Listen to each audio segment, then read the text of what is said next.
باب ما یکرہ من ترک قیام اللیل لمن کان یقومہ، ناپسندیدگی جو چھوڑ دے قیام اللیل اس کے لیے جو پہلے قیام کرتا ہو، یعنی ایک شخص جو پہلے قیام کرتا تھا پھر اس کو چھوڑ دے تو یہ بات اس کے حق میں ناپسندیدہ ہے.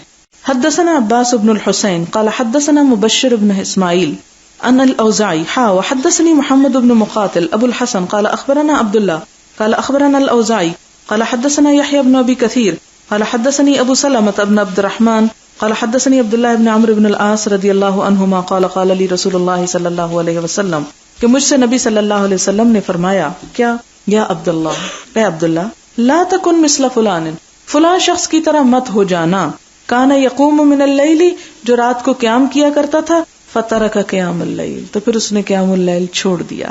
وقال ہشام، ہشام کہتے ہیں حدثنا ابن ابی الاشرین قال حدثنا الاوزاعی قال حدثنا یحیی عن عمر بن الحکم بن ثوبان قال حدثني ابو سلمة بهذا مثله وتابع عمرو بن ابی سلمہ الاوزاعی. یہ مختلف روایتوں سے یہ حدیث آئی ہے جس کا معنی کیا ہے کہ کوئی نیکی کا کام کرتے ہوئے اس کو نبھانا چاہیے، بیچ میں چھوڑ نہیں جانا چاہیے. کیوں؟ اس لیے کہ یہ نہ کہا جائے وہ فلاں جو ایک کام کرتا تھا اور پھر وہ نہیں کرتا، یعنی یہ لوگوں کی جو گواہی ہوتی ہے وہ بھی اس کے حق یا خلاف جاتی.